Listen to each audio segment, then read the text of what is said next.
नमस्ते। Phone channel हेरेर बसिरहनुभएका आदरणीय दर्शकवृन्द, यहाँहरूलाई हार्दिक स्वागत गर्दै आज हामीसँग हुनुहुन्छ नवाङ निमा शेर्पा।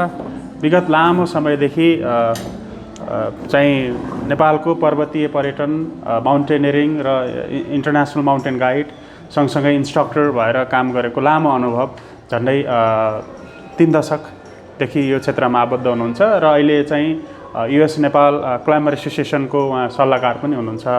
अहिले चाहिँ हामीले उहाँ नेपाल आएको मेसोमा, काठमाडौँ आएको मेसोमा उहाँलाई आज हामीले फोन न्युज च्यानलमा चाहिँ हामीले उहाँलाई पाहुनाको रूपमा निम्त्याएर उहाँलाई चाहिँ उहाँको आफ्नो अनुभव अनि अब यी कुराहरूमा हामी विषयवस्तुमा कुरा गर्न गइरहेका छौँ। स्वागत छ यहाँलाई। Thank you Chakra ji, thank you. हजुर, अनि तपाईँको अब विगतदेखिको विभिन्न सङ्घ संस्थामा आबद्ध हुनुभयो, कुन कुन संस्थामा चाहिँ संस्थापक हुनुभयो, अध्यक्ष हुनुभयो, त्यो अलिकति बताइदिनुहोस् न। विगत भनौँ अब 3 दशक नै पुग्यो। अब हजुर, नेपाल नेसनल माउन्टेन गाइडको चाहिँ एउटा संस्थापक, एक्टिभ संस्थापक सदस्य, अनि नेपाल पर्वतारोहण प्रशिक्षक सङ्घको पनि संस्थापक महासचिव र स्पोर्ट्स क्लाइम्बिङ एसोसिएसन नेपालको चाहिँ म संस्थापक अध्यक्ष भएर चाहिँ नि विगत यो 30 वर्षको अन्तराल र त्यसपछि चाहिँ नि यसमै पनि अहिले एक्टिभ पनि छु र हाल चाहिँ युएस नेपाल क्लाइम्बर एसोसिएसनको वरिष्ठ सल्लाहकारमा राख्नु भएको छ उहाँ क्लाइम्बर साथीहरूले। त्यही अहिलेलाई त्यति नै छ, त्यस्तै छ। अब अहिले विगत 72 सालको भूकम्प पछाडि चाहिँ तपाईँ काठमाडौँ नेपाल अमेरिका वर्षेनी ओहोरदोहोर गरिरहनु भएको छ होइन? अब कस्तो छ? ठिकै छ। विशेष गरी त अब मेरो चाहिँ उता म विदेश जाने भन्दा पनि मैले आफ्नो बालबच्चाको चाहिँ नि उच्च शिक्षाको लागि अमेरिकामै गएर चाहिँ नि बस्दाखेरि राम्रो हुन्छ भन्ने देखियो र फेरि संयोगवश त्यता जाँदाखेरि आउँदाखेरि चाहिँ नि एउटा बस्नुको लागि वहीँको सरकारले चाहिँ नि इमिग्रेसन मार्फत सर्वसुलभ रूपमा चाहिँ मलाई चाहिँ त्यहाँको पिआर दिएर त्यो के अरे उपलब्ध गराए, सहयोग पनि गर्नुभयो र अहिले त्यतै नै छु, म आउँदै जाँदै गरिरहेको छु। तपाईँ यहाँ हुँदा त नेपालका हिमाली शिखरहरूमा एज अ इन्स्ट्रक्टरको रूपमा, एज अ इन्टरनेसनल माउन्टेन गाइडको रूपमा अरूलाई प्रशिक्षण दिएर चाहिँ हुने व्यस्त भइरहनुहुन्थ्यो। अब अहिले चाहिँ अलि माउन्टेनियरिङबाट अलिकति थोरै टाढा भयो जस्तो लाग्दैन? अलिक थोरै टाढा भयो जस्तो पनि छ। अब मेरो विशेष भूमिका भनेको चाहिँ नि सल्लाहकारको हिसाबमा अब सङ्घ संस्थामा देखेको केही चाहिँ नि त्रुटिहरूको बारेमा यसो चाहिँ नि अहिले पनि नयाँ उभर्दो प्रशिक्षकहरू, गाइडहरूलाई म चाहिँ एउटा एडभाइजरको रूपमा काम गरिरहेको छु। अब सधैँ एउटै संस्थामा बस्ने कुरा पनि भएन होइन, समय सापेक्ष चल्नु पऱ्यो र अहिले आइरहेको वर्तमान अहिले भइरहेको सङ्घ संस्थामा उनीहरूले राम्रै काम गरिरहेछ होइन। त्यसैले अब सधैँ एउटै संस्थामा मैले त 22-24 वर्ष त यही सङ्घ संस्थामा नै लगाएँ। नेपाललाई अन्तर्राष्ट्रिय मापदण्डमा पुग्नु सघाएँ मैले। म मात्रै नभनौँ, मेरो लगायतका साथीहरू धेरै हुनुहुन्छ, अहिले नाम लिएर साध्य छैन। अब अहिले त्यही हो, अहिले चाहिँ नि त्यही पनि अप्रत्यक्ष रूपमा म लागिरहेको छु र आफ्नै हिसाबले पनि ट्रिपहरू अर्गनाइज गरिरहेको छु, नेपाल आउँदै जाँदै गरिरहेको छु। त्यति पनि अब अहिले विगत 2019 डिसेम्बर 31 पछाडि चाहिँ संसारभरिको टुरिज्म चाहिँ एक किसिमको रेस्ट्रिक्सन भयो, मान्छे ट्राभलिङ कल्चर चाहिँ बन्द भयो कोभिडको कारणले, कोभिड-19ले गर्दाखेरि। अब तपाईँको विचारमा, तपाईँ जहाँ युएसमा बस्नुहुन्छ, न्युयोर्कमा, अब के लाग्छ कुन टाइममा चाहिँ अब त्यो रिभाइभ हुन्छ, रिकभरी हुन्छ होला? अब हेर्नुहोस्, यो पेन्डेमिक भन्ने कुरो विगतमा पनि युरोपमा योभन्दा अगाडि पनि स्वाइन फ्लू, स्पेनिस फ्लू भन्नेले चाहिँ नि 4 वर्ष अर्थतन्त्र नै ध्वस्त बनाएको थियो। त्यो हेर्दाखेरि अहिले यो कोरोना जुन चाहिँ हाम्रो कोभिड-19देखि सुरु भएकोले अलिकति समय चाहिँ लाग्छ। पर्यटन अवश्य रिभाइभ हुन्छ र मैले नेपालमा विभिन्न निकायहरू, विभिन्न सङ्घ संस्था चाहिँ यो पर्यटन रिलेटेड संस्थाभन्दा अलिकति धेरै नै यहाँ चाहिँ नि धेरै नै रिसेसन चलेको जस्तो अवस्था छ। अब यो आउँछ, ढिलो चाँडो आउँछ, तर यसको लागि हामीले हतार चाहिँ गर्नु भएन। कसरी चाहिँ नि यो हेल्थ प्रोटोकल सम्बन्धी जुन चाहिँ नियमहरू छ, वर्ल्ड हेल्थ अर्गनाइजेसनले त्यो गरेको त्यो अनुसार हामी चल्नुपर्छ। अहिले पनि अलिकति यहाँ नेपालमा हेर्दाखेरि अलिकति कम चाहिँ भएको देखिन्छ, तर कोरोना अहिले पनि कुना काप्चामा छरिएको छँदैछ। यसलाई चाहिँ ध्यान दिएर हामीले विशेष कुरा चाहिँ के भनेदेखि अब पर्यटन निम्त्याउने अवस्थामा ल हामी सुरक्षित छौँ भन्दाखेरि हामी कतिको चाहिँ नि एटेन्सन दिएर काम गर्न सक्छौँ, त्यसमा बल गर्नुपर्छ। खालि चाहिँ नि स्लोगनमा मात्रै यहाँ नेपाल सुरक्षित छ भनेर भएन। भोलि यहाँ नेपाल आउनु, विशेष गरेर नेपाल आउनु पर्यटनहरू किन आत्तिएको भने कोरोना लागिहाल्यो भने यहाँ उपचार गर्ने निकाय अलिकति चाहिँ कमजोर छ भन्ने हिसाबले हो। बाँकी हिसाबले अरू देशमा उनीहरू डराउँदैनन्, किनभनेदेखि त्यहाँ स्वास्थ्य उपचार राम्रो हुन्छ, तुरुन्तै भइहाल्छ भन्ने छ। तर नेपालमा चाहिँ आउनु आएर केही गरेर कोरोनाको लक्षण देखिहालेको अवस्थामा उनीहरू जानु अलिकति हिचकाउँछन्। यहाँ नेपालमा चाहिँ अलिकति स्वास्थ्य सम्बन्धी समस्याहरू धेरै भएकोले उनीहरू अलिकति आत्तिन्छन्, तर ढिलो चाँडो फेरि त्यही गति लिन्छ भन्ने चाहिँ म विश्वास छु। जस्तो अब तपाईँले भन्नुभयो एउटा त हाम्रो ठ्याक्कै त्यस्तो भयो, फरेनर जो विदेशीहरू पर्यटकहरू आउँदाखेरि चाहिँ फलानु हस्पिटलले सरकारले यो हस्पिटलमा उपचार हुन्छ भनेर त तोक्या छ अहिले। तर तपाईँले भने जस्तै एउटा त हस्पिटल ठ्याक्कै यो भन्ने कुराको अलिकति कन्फ्युजन हो कि एउटा, अनि दोस्रो कुरा चाहिँ बिमा इन्सुरेन्स। अब यी कुराहरूले गर्दाखेरि चाहिँ अहिलेलाई केही समयलाई पर्यटकहरू अलिकति आउनलाई केही समय लाग्छ टेक्निकल्ली किनभने हाम्रो गाइडलाइन राम्रो छैन। बाहिर एयरपोर्टमा इमिग्रेसन छिर्दाखेरि नै विदेशीलाई केही भइहाल्यो भने कहाँ जाने भन्ने कुरा गाइडलाइन नै देखिँदैन। त्यहाँ खालि पिसिआर रिपोर्ट ल्याऊ यताउता त भन्छ, तर भित्र आएर लागिहालेको अवस्थामा चाहिँ नि त्यो पर्यटन ढुक्क भएर चाहिँ ल मेरो उपचार हुन्छ भन्ने चाहिँ यहाँ अलिकति गाह्रो छ। जस्तो हाम्रो नेचुरल्ली के हो नि, हाम्रो माउन्टेनहरू, हाम्रो ट्रेकिङ डेस्टिनेसनहरू चाहिँ सेफ छन्। किन भन्नुहुन्छ भने त्यो नेचुरल्ली नै त्यो फिजिकल्ली डिस्टेन्स छ क्या, मेन्टेन हुन्छ नि। किन नेचुरल्ली माउन्टेनहरू चाहिँ नेचुरल्ली नै फिजिकल डिस्टेन्समा रहन्छ, त्यो भएर डेस्टिनेसनहरू चाहिँ सेफ छन्। त्यो पनि भयो। अर्को कुरा स्प्रेड हुने खतरा एकदमै कम छ हिमालतिर, किनभने त्यहाँको वातावरण अलिकति धेरै नै यहाँ सिटीको तुलनामा धेरै नै स्वच्छ छ होइन। एकअर्कासित जुन चाहिँ हामीले ह्युमन डिस्टेन्स कायम गर्नुपर्ने हो त्यहाँ त हामीलाई त्यस्तो समस्या पर्दैन। मेन कुरा हाम्रो के हो भने इन आउट हुने जुन चाहिँ डेस्टिनेसन छ काठमाडौँ पोखरा, जुन चाहिँ बोर्डर पोखरा छ मेजर सिटीमा, त्यहाँ चाहिँ नि सतर्कता अपाउनु एकदमै जरुरी छ। भनेपछि अब नेपालको ब्याकबोन भन्नुहोस् या मेरुदण्ड भनौँ यो माउन्टेन टुरिज्म हो। तपाईँ as a international mountain guide इन्स्ट्रक्टरको हिसाबले तपाईँ के गर्यो भने चाहिँ अरू सुरक्षित भएर अब बिस्तारै तपाईँले अघि भनिहाल्नुभयो हस्पिटल या बिमा, त्यसको अलावा के गर्यो भने चाहिँ मोर इफेक्टिभ भएर टुरिज्म फेरि रिभाइभ हुन्छ? अब मेन अब यो ठुलै हिसाबमा जाँदाखेरि पहिला त राज्यले नै यसको विचार गर्नुपर्छ। जस्तो मैले यहाँ के देखेँ भने अहिले पनि मेरो विचारमा 40भन्दा बढी प्रतिशत जनताले भ्याक्सिन पाएको छैन। पहिला त सर्वसुलभ रूपमा सबैले पाउनु पर्यो भ्याक्सिन। सबभन्दा पहिला सुरक्षा भनेको नै त्यही हो, कोभिडबाट बस्ने होइन। दोस्रो कुरो अलिकति गाइडलाइनहरू राम्रो हुनु पर्यो लागेको। कुनै ठाउँमा त मैले न मास्कको लगाएको देखाएको छु, न त्यो भिडभाडमा चाहिँ नि कुनै नियन्त्रण गराएर देखाएको छु होइन। खालि हामीले टिभी अथवा कुनै पत्रिकामा मात्रै यो गरौँ त्यो गरौँ भन्ने देखाएको छ, तर वास्तविक हेर्दाखेरि चाहिँ त्यो धेरै ठाउँमा चाहिँ एकदमै के भन्छ त्यो अप्नाएको नअप्नाएको देखियो होइन।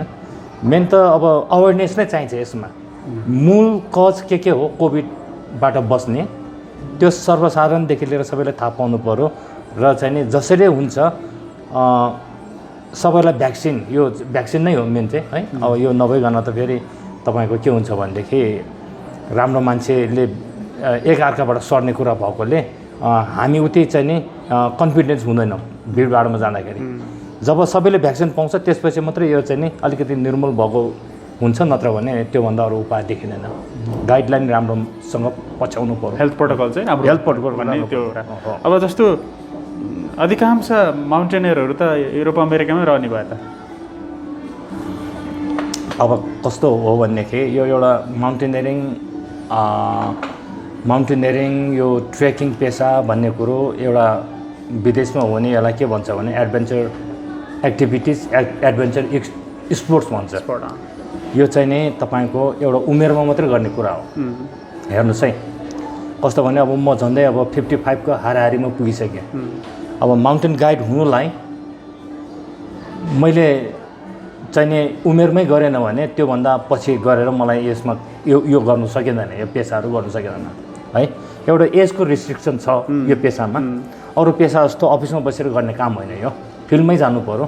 त्यसको लागि चाहिँ के भनेदेखि एउटा अब जब मान्छेको सर्टेन एज आउँछ ओभर 50 यो पेसामा माउन्टेनियरिङ क्लाइम्बिङ भन्ने चाहिँ अलिकति गाह्रो हुन्छ। र म पछाडि हाम्रो फ्यामिलीहरूलाई त्यति फेरि अब यो अवस्थामा किन भनेर चिन्तित रूपमा चाहिँ बाहिर ढुक्क काम गर्ने स्थिति पनि भएन क्या, त्यो भएर हो।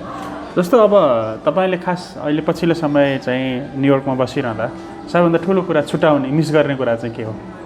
मिस त यहाँ नेपाल त मिसै हुन्छ भन्ने चाहिँ छैन, किनभने म त वर्षमै आइरहेको छु, 3-4 महिना बसिरहेको छु होइन। एउटा कुरा चाहिँ अब न्युयोर्कमा चाहिँ के छ भनेदेखि नयाँ मान्छे जुन चाहिँ जिरो लेभलदेखि स्ट्रगल गर्छ नि, त्यसलाई चाहिँ एकदमै चाहिँ होमसिक चाहिँ अति नै हुन्छ है। तर के गर्नु पऱ्यो भनेदेखि अब आफ्नो फ्यामिली सबै उता भइसकेपछि काम त गर्नै पऱ्यो। त्यही हो, अब यहाँ आफ्नो ठाउँ आफ्नै हुन्छ होइन। अब त्यो त भनिरहनु परेन अब त्यो, तर खास भन्ने हो भने मेरो इच्छा चाहिँ यहीँ नै काम गरौँ यताउता भन्ने हो। र 1-2 वर्ष अर्को, तर म त्यति साह्रो उतै रुजेर बस्ने पनि होइन, फर्किन्छु।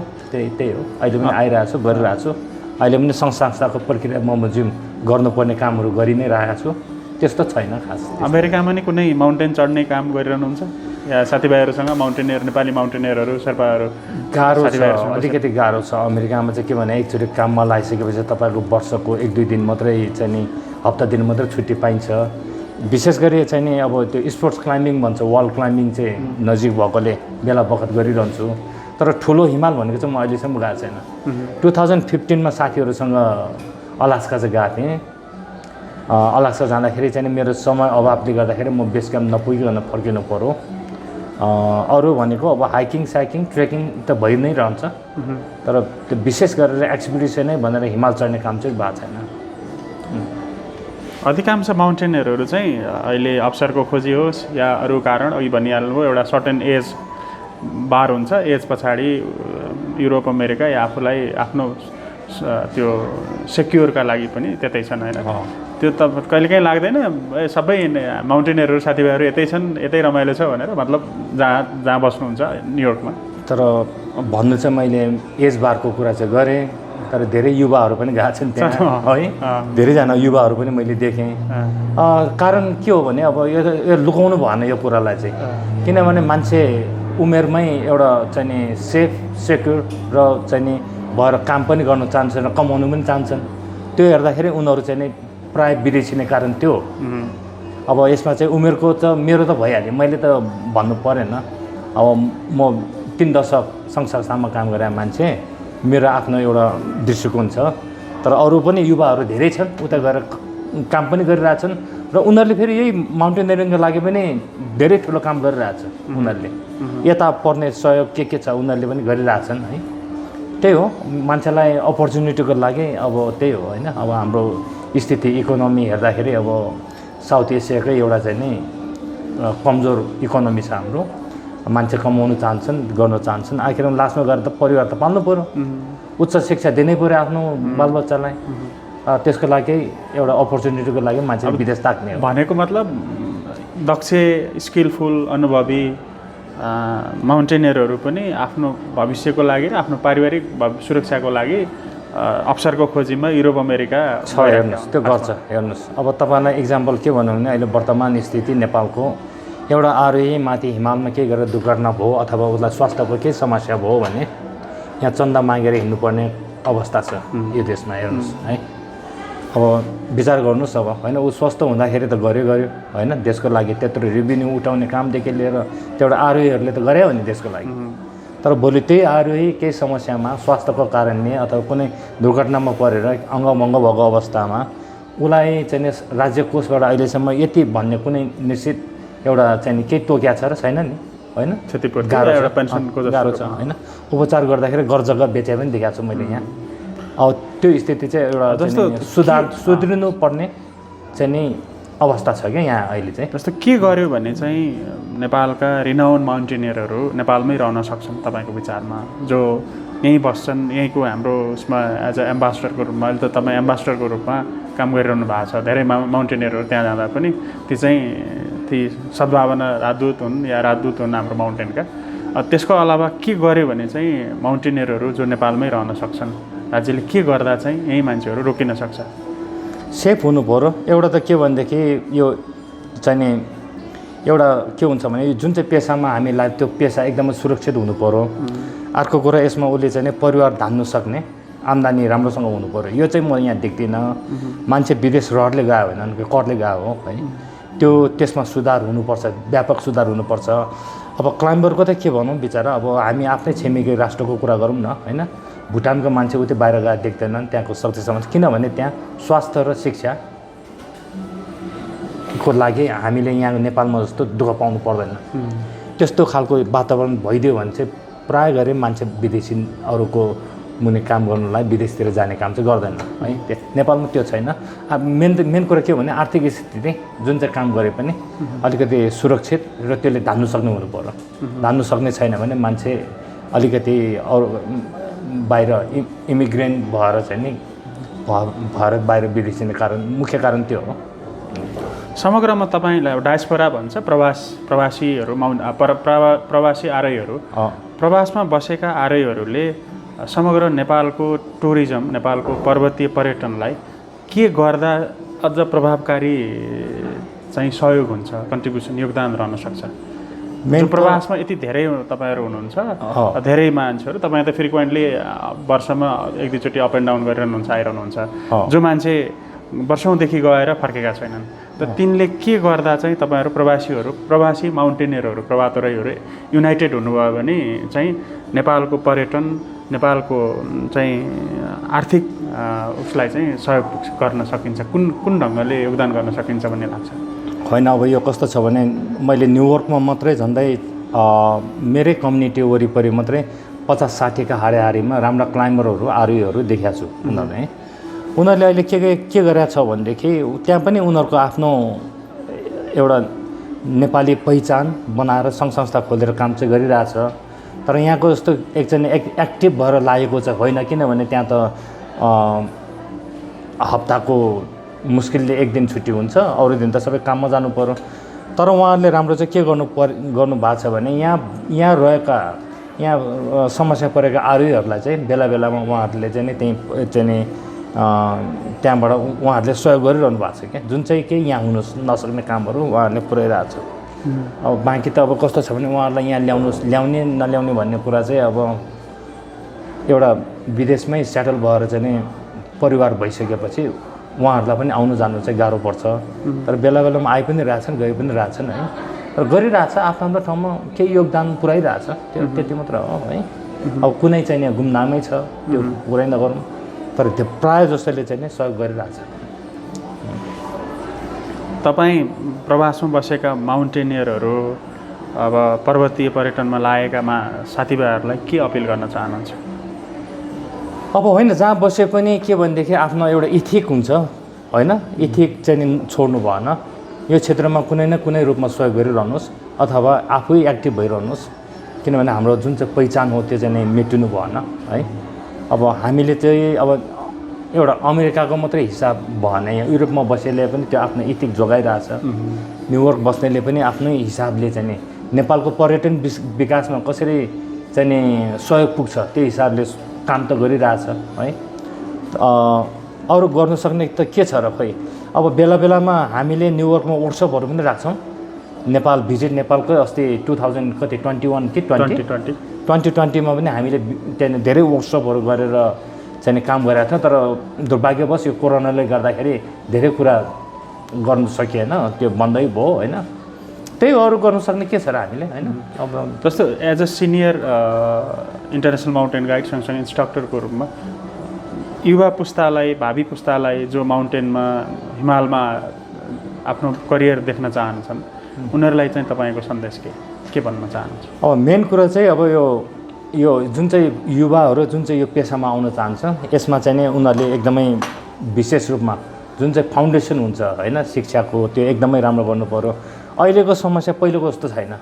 पहिला भनेको अब अलिकति हामी शैक्षिक योग्यतामा पुरानो आरोहहरू धेरै नै अलिकति कमजोर थिए विभिन्न कारणले है। अहिले चाहिँ नि के भन्छ, अहिले आउने युवाहरूमा योग्यताको त्यस्तो कमी देख्दिन।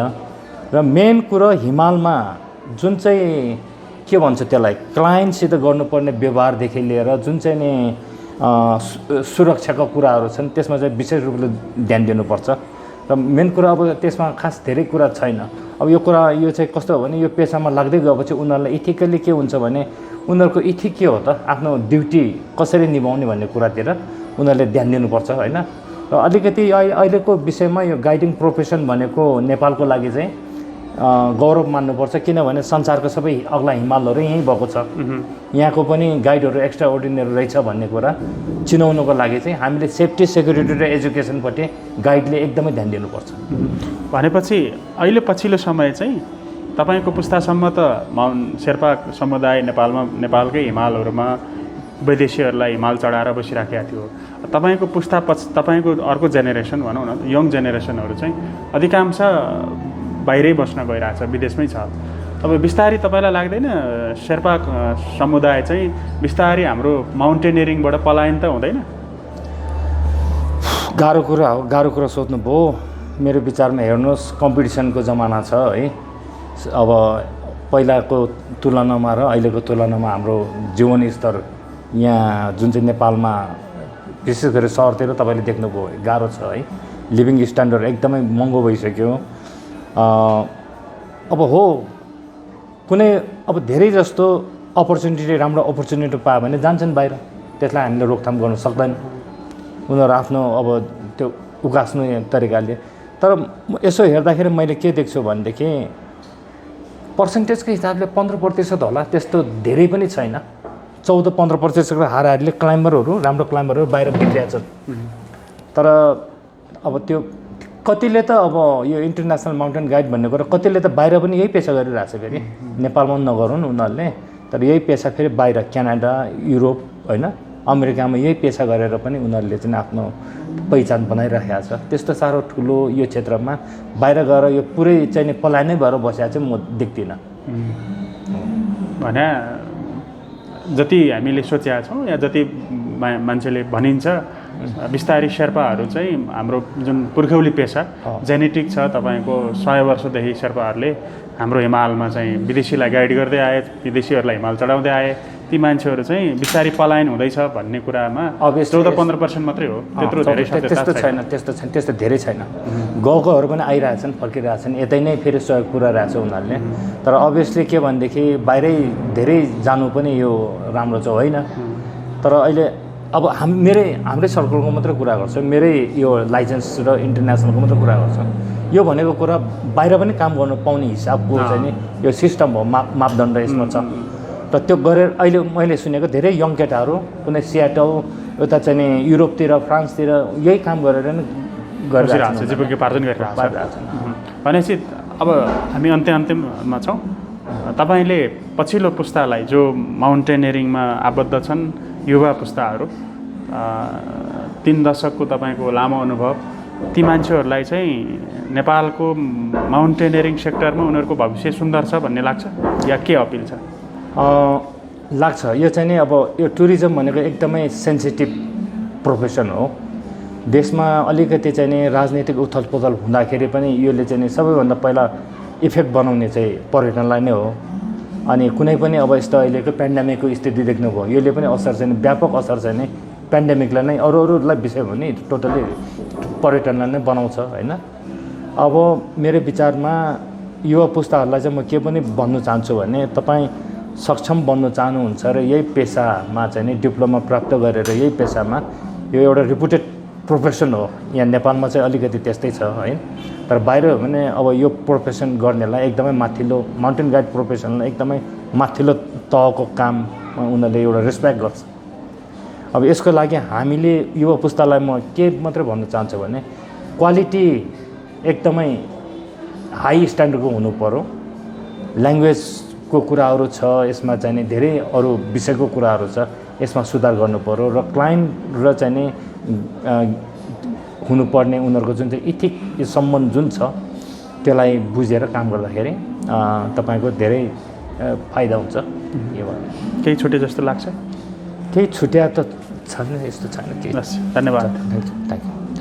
Thank you.